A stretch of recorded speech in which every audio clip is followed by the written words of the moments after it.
Hi, everybody. I'm Laura, And I'm Allison. and this is the Earp Top 5 podcast for For freedom. freedom!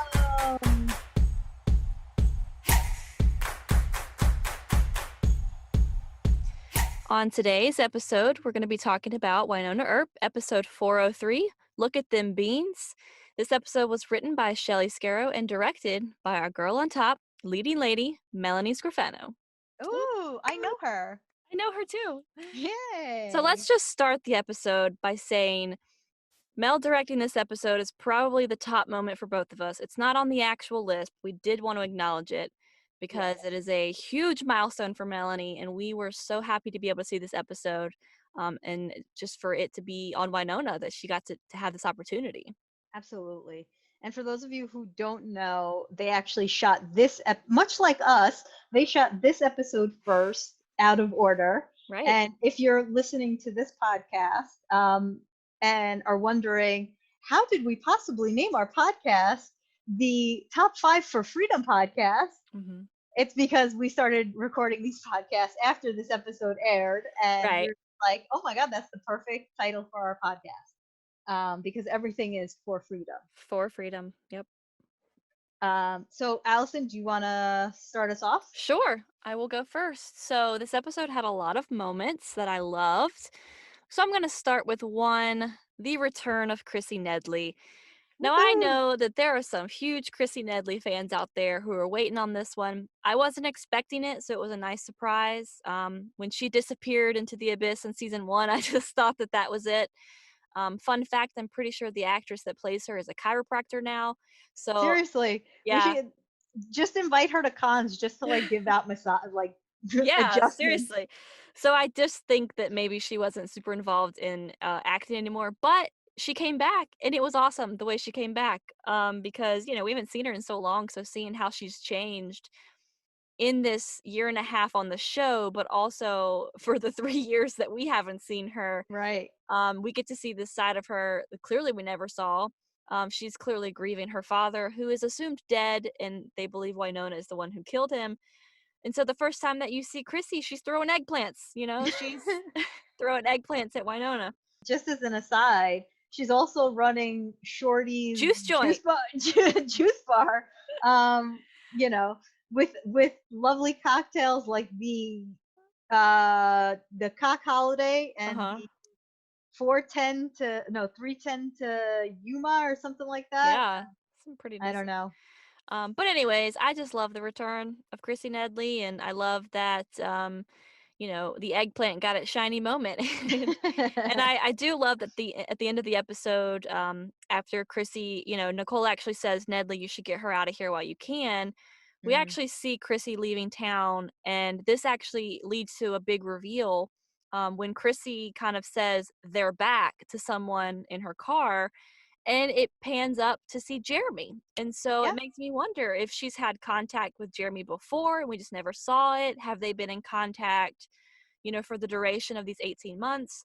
I did like that it was Chrissy who was able to tell Jeremy that his team was back. That's a good point, and I actually had a note in my.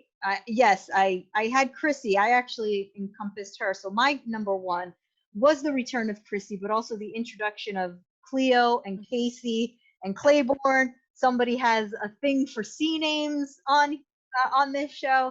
But to that aside, just to continue on the Chrissy train here, I was a little disappointed that Chrissy and Waverly didn't have some type of reunion because they were friends. They were Yeah. best friends, even. So I was a little disappointed that they didn't really like. And further down into the episode when they're doing the chili cook-off, I was surprised that maybe Waverly didn't go up to Chrissy and is like, what's the deal? My sister maybe couldn't kill your dad or whatever. Like, why are you so? But they didn't really have any kind of like reunion like that. And I was a little disappointed. And then I had hoped that maybe they would do it in a future episode. But then Chrissy left town. Yeah. But to get back to my number one, let's talk about the introduction. So Hope Claiborne is our new sheriff Hmm. in town. And unfortunately for Stetson lovers out there, that begged for the Stetson to come back. I don't think that Holt Claiborne's head is the head that they wanted to see it on. So I'm sorry to you guys for that. And Cleo, the introduction of Cleo was hilarious. I kind of didn't. She's a mystery to me because I Yeah. didn't know when they first introduced her. I didn't understand the whole magistrate thing. Like, was that Judge Kreiderman in season 1, or was he just like I Yeah, I don't this whole know. like political thing, like magistrate and things like that, unless they just like created that for the now. I don't recall ever hearing that kind of thing Yeah. before. Um, but just to know that she's like, I just like it when I, yell at people and stuff. And it's like I don't have any formal legal training. I just like the stuff where I get to like bring down the hammer on people. When she was first introduced to Wynonna, she's like, "That's her," and I like that Wynonna was like, "That can hear you." Um, Cleo clearly knows like the who Wynonna is or of Wynonna and the Mhm. Earp family, but I don't think she knew exactly what to expect, and I don't think she even knew what she was doing with her in the end. Wynonna actually was like, Are we supposed to know each other? Like, is there a reason you hate me?" Like, and Yeah, there was this moment of like they were both like, what do we say to each other, yeah. And apparently Cleo doesn't wear underwear. We also That was, learned that. yep, we did learn that. And then there's Casey, who was Wynonna's cellmate in the cell because Wynonna gets arrested for the murder of Randall Nedley. Um, and Casey's my new fave. Mhm. He really was. I hope we get to see him again because just the banter. I know this guy is on another Canadian television show called Kim's Convenience. And he was just like he's like, oh, did I not tell you about the border? Just like his inflection, he's like, I'm only half demon, so we're cool, right? Like, Yeah.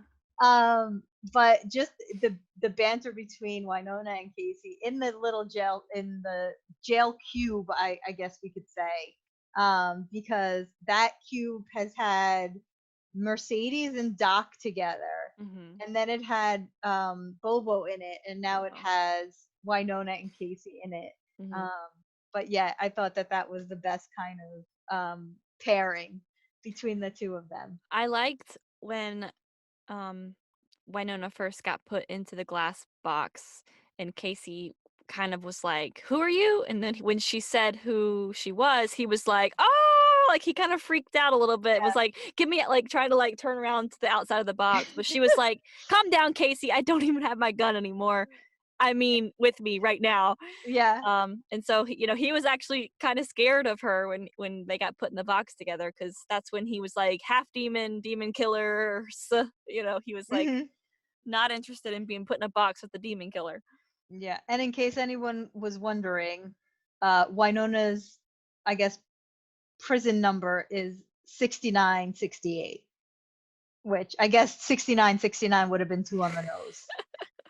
So what do you got next, Allison? So I'm gonna say that the chili cook-off for freedom is my next top moment, and it's Okay. it's nice that you talked about Cleo because, of course, Cleo is the one who kind of says that this is how all the inmates are gonna battle it out for the cook-off to see which one of them gets to go free. And I was like, all right, this girl is clearly she belongs in purgatory because only this Hmm. amount of crazy could go in purgatory. Like she clearly belongs here because none of this would happen anywhere else. And so I Right. loved the chili cook-off. We've heard about this chili cook-off quite a few times in various episodes. Right. Nedley mentions it all the time, which is why I love that it was the Randy Nedley Memorial cook-off because he has clearly been a big part Allison, if you live off the for freedom. for freedom. I just think that it was funny that he clearly has had a big part in this cook-off, so much so that they made it the memorial cook-off because he has been a big part of it. And so also though I just would love to point out that like cook-off totally rigged because there's no way Wynonna would have ever won that. No. Because she went from throwing a block of cheese in a pot to then having it morph into a vegan chili to Ugh. then throwing God knows what into that pot, and Yeah. then Waverly tasting it, and I think she said it's tasted like peppermint or something. Something something that it shouldn't taste like. Yes, yes. My favorite part of this cook-off was, again, my next one kind of stems from this as well, and it was where number one, the decorations all around of, shall we say, the phallically symboled two pots of chili and the bean. But there is that the parts of that of the chili cook-off where Cleo has decided to shoot a t-shirt cannon at Yes. the participants. In extra, Uh, extra large only, though. right, right, extra, extra large. But there's one scene where Wynonna is tasting her pot of chili.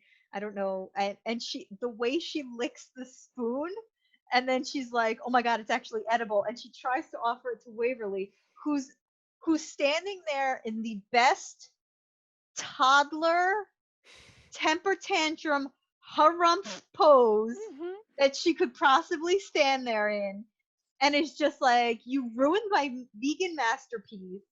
And then all of a sudden, a t-shirt whips by their head, and they have to duck out of it. Oh, But yeah. as we learn, once Chrissy Nedley, who was helping to judge, came down the stairs, they knew that they didn't have a shot in hell of winning, which was a surprise because, oh my god, they won. And Wynonna's chili winning happy dance, if you just need a cheer up, just watch that on loop, Yeah. because you have her dancing around and she's like, "Winner, winner, chili dinner, I win." So that was a great part of that episode. I love that part as well. That was a really great part. Yeah. So number 3, what do you got? Alright, number 3 for me is going to be this isn't really like an actual moment, it's more of a theme throughout, and that would be Nicole's guilt throughout the episode because it's really interesting to me because we don't really know a whole lot at this point, you know? Um, so I think that seeing the moments in this episode peppered in here and there, we see hints of kind of like how she's feeling, maybe what had happened, you know, what has happened in that 18 plus months. And so I liked kind of diving in a little deep to that because I love seeing different sides of Nicole. Because you know she's always this really strong character and is always there for everyone. And so being able to kind of see like maybe she's gone through some really dark things. I know like one of the first moments that we see is like when she's in the kitchen with Doc and Waverly and Mm, Waverly's like, you know, maybe if we were here for those 18 months, it would have been easier. And Nicole's like turns around and immediately it's like there's nothing easy about what happened in those 18 months. mm, Like really like fast and like just like yeah, stoic. yeah. And then there's moments like when Waverly and Nicole are chatting in the bedroom and Nicole is too distracted by what Rachel is doing outside with milking the skunk. Mhm. And so she's like, I have to go check on, you know, Right. that. And then there's another moment during the cook-off when she finally reunites with Wynonna. Why not? It's a winner. I would have put that on my list, but I ran out of space. Um, but the moment when she reunites with Wynonna and Wynonna kind of jokes with her and's like, "Where'd you look?" Yeah, Like, and she's like, "Don't come at me about it, Wynonna. Like, I know I let everybody down." yeah. And you know it's just like you peppered it she kind of like gave us these little moments and we finally saw that something's not right, you know, something's kind of happening with Nicole in this episode. So I think a lot of things came to a head in this episode for Nicole. It's important to note that she didn't push people away. She was kind of bringing them close. Like, she didn't push Waverly away. That's the most important one, I think.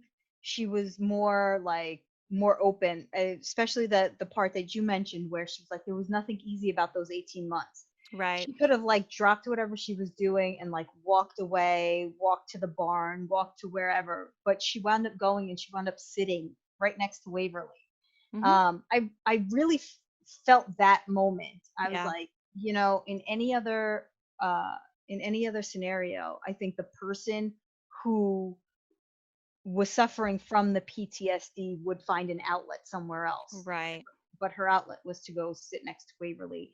And even like you said, yeah, she was distracted by Rachel, milking the skunk, but she was present with Waverly in the room, and Yeah. she was present at the end of the episode where they were, um Together, yeah. yeah, when they were together on the bed.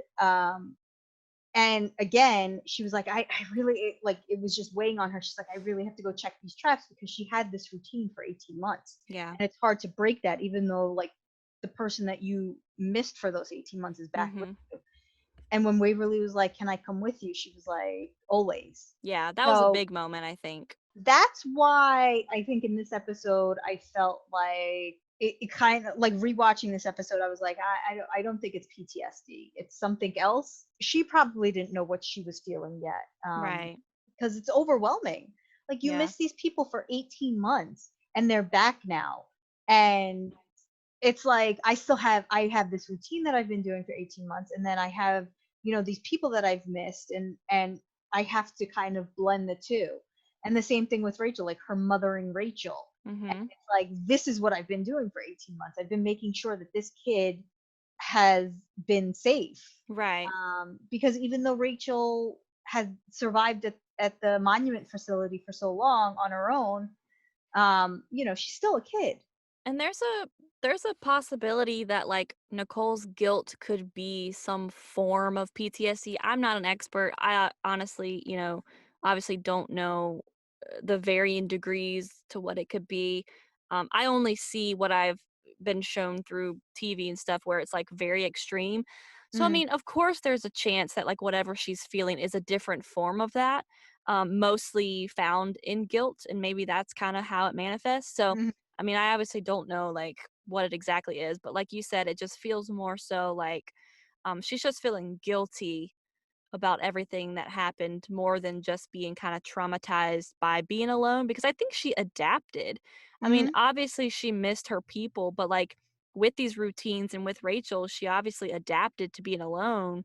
And so I think she's just maybe guilty that that everything in purgatory turned out the way it did, and that Mm-hmm. she couldn't stop it from being overrun by demons, and that she couldn't get her people back. Not even her immediate people, like the people of the town too. Right. Because it was the one thing in season 2 that Nedley told her, and it's like, demons are cool and everything, and yeah, you want to be a part of that, but somebody's got to take care of the people of town. Yeah. And with the people of the town like running away, she lost those people too. Yeah. Um, so I get where you're going with that. Yeah. My third one is, when they found Doc in the hole with the bear trap snapped to his junk. Yep.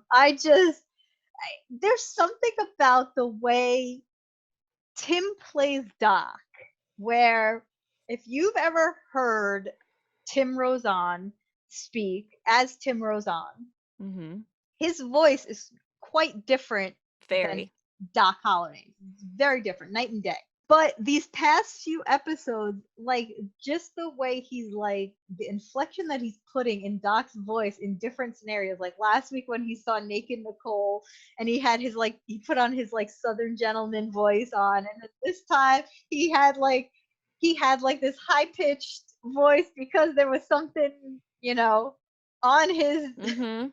on his business. Yep. Um, there was such this serious moment.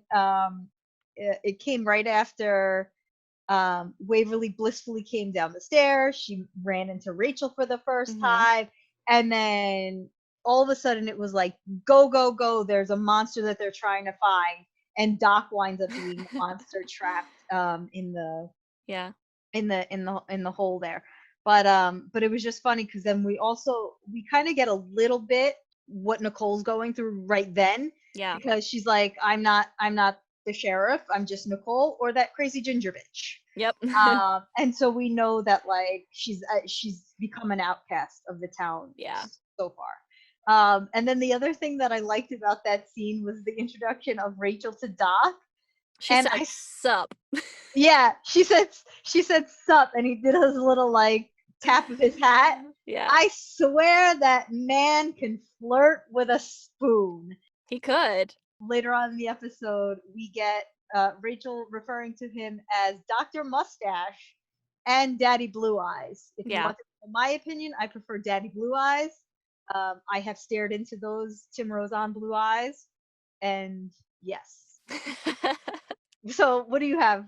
All right, so next for me is going to be the moment where Doc goes to this new bar in town to find Mercedes, and this bar, the name of the establishment, in the The words of Doc, latrine. had the latrine, would be the glory hole. That is what this bar is called, and then I just laughed for days because Yes. really, Wynonna Earp writers, it just blows my mind the things that they come up with. But anyways, I love this moment because I love that Doc was the one who was trying to go find Mercedes because I love that pairing together. I think that's really interesting and a cool Yes. pairing. But I also just love the introduction of a new set. I mean, we don't get to see a lot of new sets too many times in one season just because of budgeting and stuff. So the fact that we get this new set and he walks through these neon lights and he's like, He walks in there like on a mission, like he owns the place, quote like, unquote kind of guns blazing, and then yep. and realizes once he reads the sign, he's like the glory hole? Like, is that the name of this place? Yeah. And then we meet Eamon, who's also a demon. He runs the bar. And those two have quite an interesting first meeting. And Mm, so I'm interested to see where that's going. But I'd like to just put an aside here and say that the actor who plays Eamon also played Jerry Barber on Rookie Blue, who I loved. So okay. shout out to Canadian television Yes. because I loved Jerry Barber. So I was happy to see him again on screen. But so we do see Mercedes, and when we see Mercedes, it's not quite in the way that I would have expected to see Mercedes, because she is now.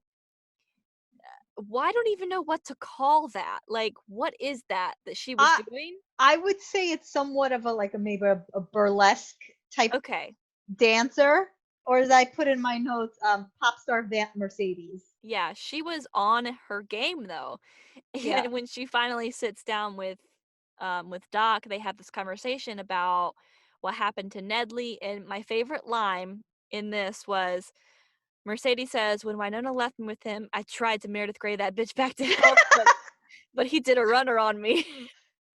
And I'm a huge Grey's Anatomy fan in the early days, not so much anymore, but I just love that there was that little moment.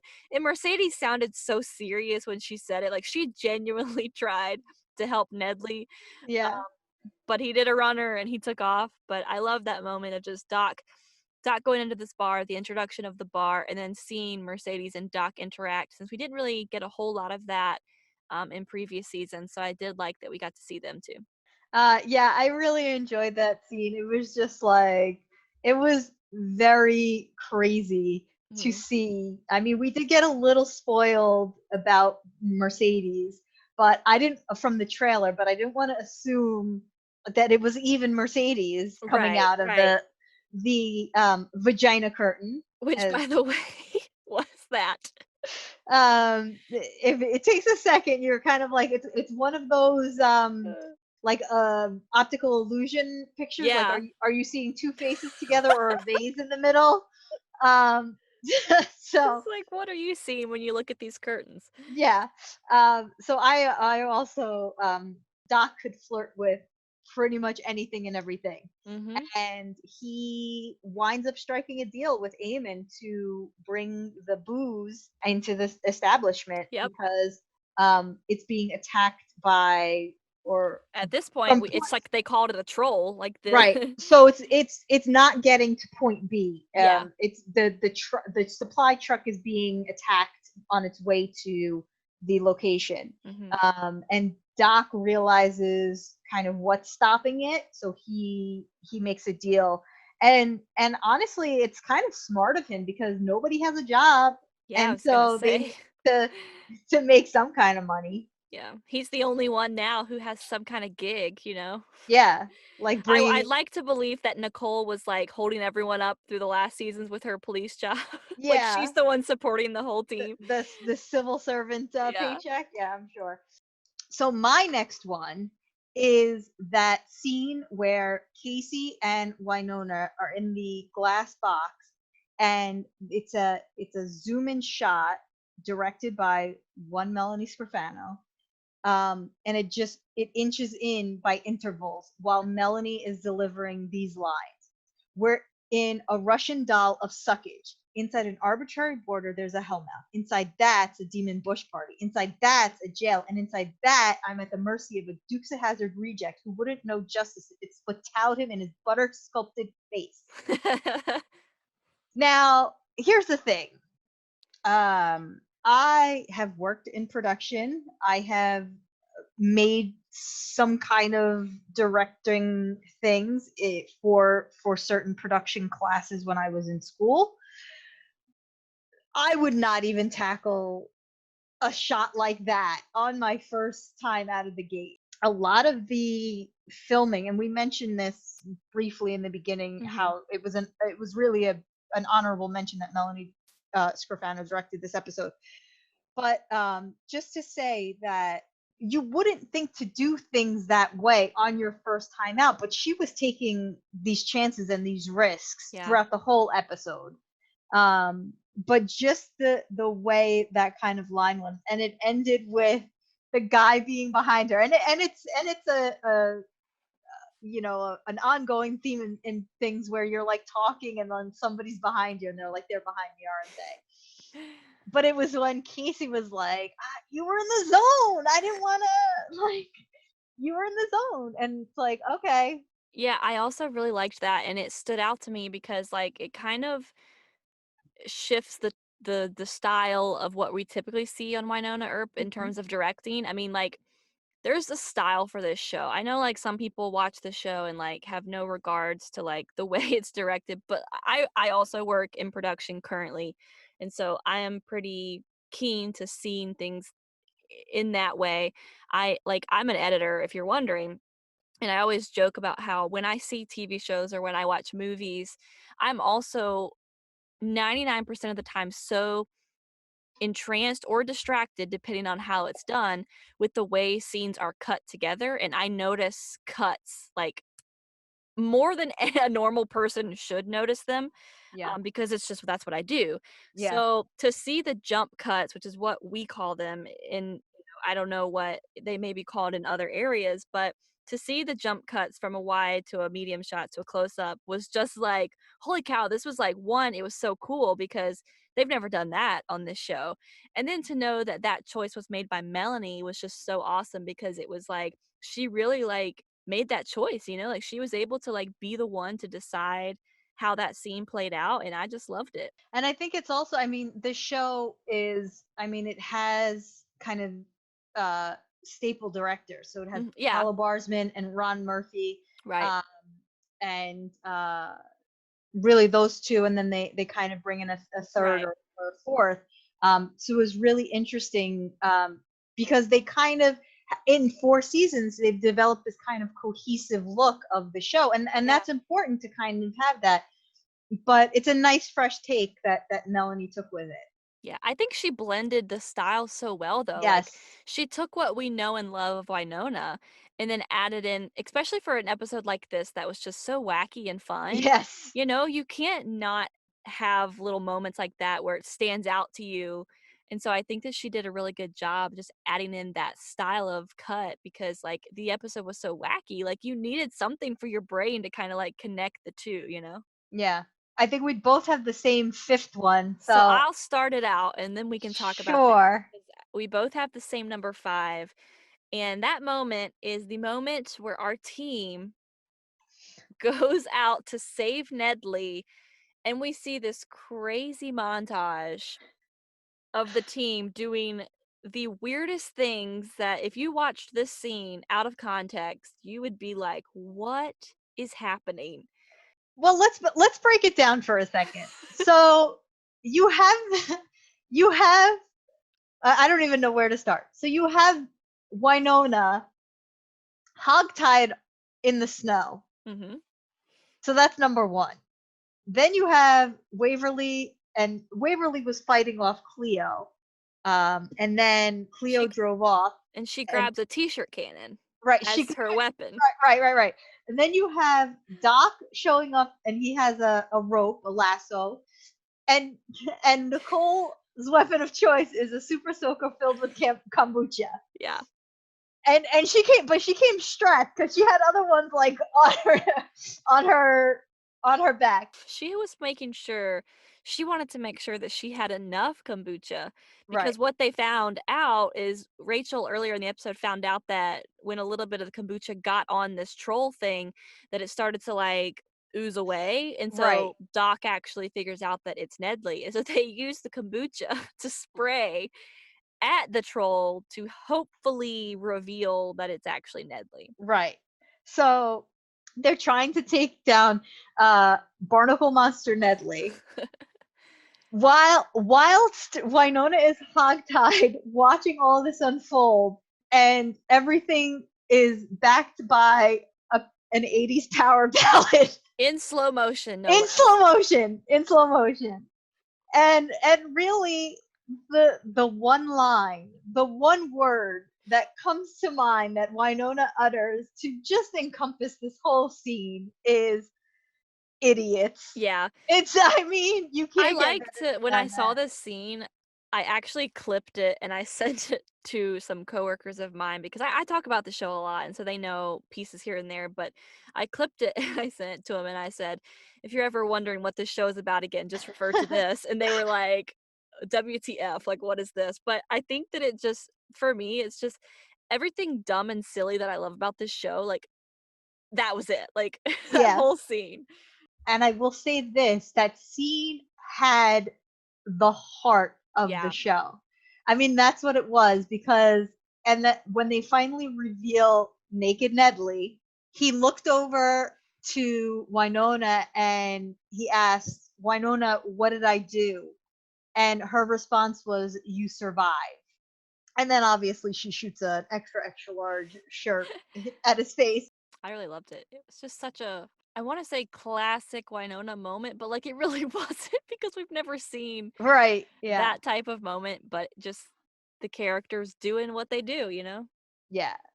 All right, so let's make our final five for freedom All right. list. So I think we're both on the same page where we say like Chrissy coming back, but also the inclusion of Cleo and Casey Yeah. and and the new characters and things Yeah. like that.